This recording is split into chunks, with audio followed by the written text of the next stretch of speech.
KPP ডাকা rail রোকো কর্মসূচিতে rail রোকোতে বিপর্যস্ত উত্তরবঙ্গের ট্রেন চলাচল।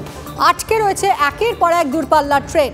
আলাদা রাজ্য এবং কামতাপুর ভাষার স্বীকৃতি ও জীবন সিংহর সঙ্গে শান্তি চুক্তির দাবিতে এই রেল রোকো কর্মসূচি।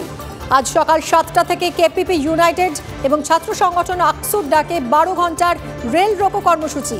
ময়নাগুড়ির বেদগাড়া স্টেশনের কাছে রেল লাইন অবরোধ কর্মসূচি চলছে। অবরোধের জেরে যাত্রী ভোগান্তি চরমে। আমরা 12 ঘন্টার এখানে রেল রোকো অভিযানে ডাক দিয়েছি, রেল রোকো করার জন্য ডাক দিয়েছি। মূলত কি দাবি? মূলত থাকছে উত্তরবঙ্গ তথা কামতাপুর, যেটা আমরা কামতাপুর রাজ্যে দাবি করি। আর যেটার আর একটা অপপ্রচার আছে উত্তরবঙ্গ, সে নামটার আমি একদম ভিন্ন মত। এটা কামতাপুর ছিল ঐতিহাসিকগত কারণে।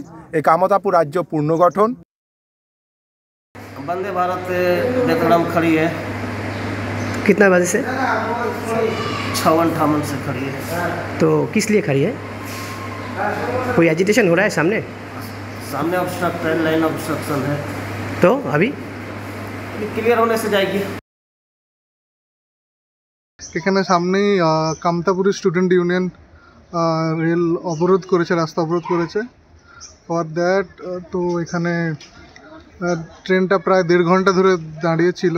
So I have some special engagement. তো আমাকে সেই জন্য আমি যে ড্রাইভার ছিল ওনাকে রিকোয়েস্ট করে ট্রেন থেকে নেমে পড়েছি। আর আমি আমার গন্তব্যে পৌঁছে যাবো কিছুক্ষণের মধ্যে। দেখছি বাট খুবই অসুবিধে হলো। 2 ঘন্টারও বেশি সময় ধরে ময়নাগুড়ি বেদগাড়া স্টেশনে দাঁড়িয়ে রয়েছে গৌহাটিগামী বন্দে ভারত এক্সপ্রেস। আর এর জেরে যাত্রীরা প্রচণ্ড ভোগান্তির মধ্যে পড়েছে এবং একের পর এক যাত্রী কিন্তু এই মুহূর্তে এই স্টেশনে তারা নেমে পড়ছেন এবং তারা কুচবিহার বা অন্যান্য জায়গায় যাদের যে গন্তব্যস্থল ছিল সেই দিকেই তারা রওনা দিয়েছেন। এই মুহূর্তে আমরা ময়নাগুড়ি বেদগাড়া স্টেশনে রয়েছি এবং সেই স্টেশন থেকে কিন্তু এখন বর্তমান পরিস্থিতি এই রকম। অপরদিকে ওই বেদগাড়া স্টেশন থেকে প্রায় 1.5 কিলোমিটার দূরে ওখানে কিন্তু রেল অবরোধ এখনও চলছে বলে জানা গেছে। নীলেশ্বর সন্ন্যাল, TV9 বাংলা, ময়নাগুড়ি।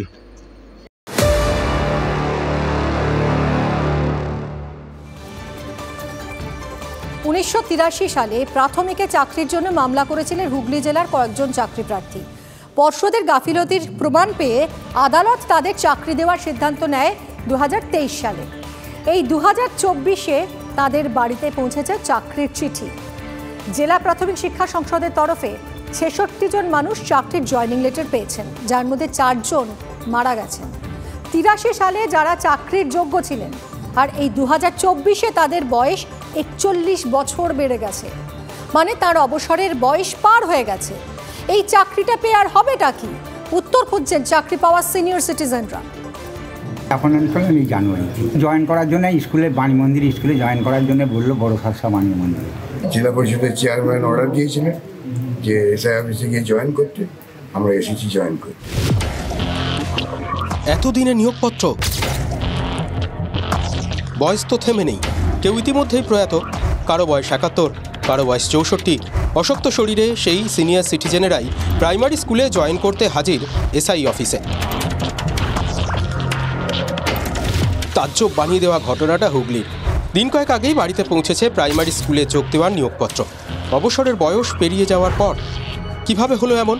মন্তব্যই করতে নারাজ জেলা প্রাথমিক শিক্ষা সংসদের চেয়ারপারসন। কি বিষয়টা একটু যদি বলেন। এই বিষয়ে আমি কোনো মন্তব্য করব না। জেলা পরিষদের শিক্ষা কর্মাধ্যক্ষ বলছেন আদালতের রায় মানা হয়েছে। যেটা মহামান্য আদালত যে রায় দিয়েছেন সেই রায়কেই তো কার্যকর করেছেন। সুতরাং কোর্টের রায়কে কার্যকর করা এটা আমাদের দায়িত্ব। সিনিয়র সিটিজেন শিক্ষকরা বলছেন আমাদের 23 সালে আমাদের কেস থেকে কেস করে আসে। কোথায় করেছিলেন? হাইকোর্ট। বাম আমলে 1983 সালে মামলা করেছিলেন পরীক্ষার্থীরা। অভিযোগ প্রশিক্ষিতদের বাদ রেখেই নিয়োগের প্যানেল হয়। তারপর আদালত নিয়োগের নির্দেশ দিলেও শিক্ষা দপ্তর মানেনি। শেষমেশ 2023 সালের 20 ডিসেম্বর নিয়োগের রায় দেয় হাইকোর্ট। 2014 সালের 8 জানুয়ারি থেকে নিয়োগ কার্যকর করার নির্দেশ দেওয়া হয়। নির্দেশ দেয় বিচারপতি সৌমেন সেনের ডিভিশন বেঞ্চ। যদিও ঠিক কী করণীয় তার কিছুই জানেন না সদ্য নিযুক্ত শিক্ষকরা। চাকরি কী করে করবো? আমাদের তো 70-71 পার হয়ে গেছে। 60 তো রিটায়ারমেন্ট তো 60। তা আমরা কি করে 60-এর ঊর্ধ্বে করব? বেতন কি পাবেন, পেনশনে কি পাবেন কেউ? হাইকোর্টের রায় বলছে 2014 সাল থেকে 60 বছর বয়স হওয়া পর্যন্ত বেতন মিলবে, 60 বছর হওয়ার আগে 10 বছর কর্মজীবন হলে পেনশন মিলবে।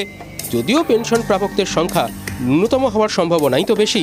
বিরোধী নেতা শিক্ষক সংগঠনের নেতারা বলছেন, হাইকোর্টের যে তো তাদের লয়ার ছিল শিক্ষা সংসদে, তারা কি আপডেট খবর দিতে পারেনি যে 60 বছরের পরে চাকরির ক্ষেত্রে তাদেরকে রিটায়ারমেন্ট হতে হয়, 60 বছর পরে চাকরিতে জয়েন করা যায় না। এরা 70 বছর যাদের হয়ে গেছে তাদেরকে কি অ্যাপয়েন্টমেন্ট দিচ্ছে। 14 সাল থেকে তারা নাকি এফেক্ট পাবে, সেই হিসেবে গেছে যে একদিন জয়েন করবে তারপরেই হচ্ছে তাদের চাকরি চলে যাবে, এবং এক একজন 50-60 লাখ টাকা করে নাকি তারা পাবে এবং পেনশন পাবে। 1983 সালে মামলা করে 40 বছরে চাকরি, অবাক হওয়ার মতো ঘটনাই বটে। কিন্তু এমন নজির কি আরও হবে? এই যে 2009 সালের দক্ষিণ 24 পরগনার চাকরির পরীক্ষা যারা দিয়েছিলেন তাদের বয়সও তো থেমে থাকছে না, চুলে পাক ধরছে। হাইকোর্টের নির্দেশ সত্ত্বেও চাকরি তো অধরা। বাড়ির পোষ্যর অ্যানিভার্সারি, পার্ক স্ট্রিটে বাড়ি ভাড়া করে এলাহি আয়োজন করলেন শাসক কাউন্সিলর। বাড়ির কুকুরের অ্যানিভার্সারি নিয়ে ধুমধাম অনুষ্ঠান কলকাতা পুরসভার 63 নম্বর ওয়ার্ডের কাউন্সিলর সুস্মিতা ভট্টাচার্যের।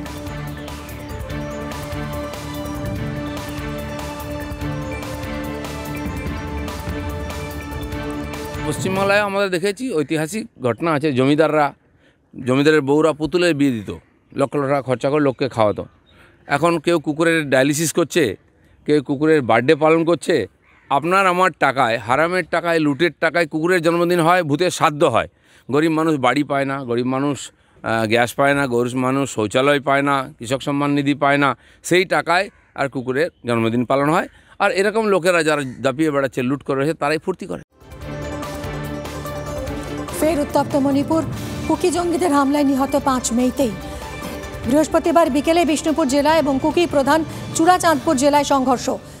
নিংথৌখংখা খুনৌ নামে মেইতেই গ্রামে ঢুকে হামলা কুকি জঙ্গিদের, দুটি পৃথক জায়গায় গুলিতে মৃত্যু 4 জনের।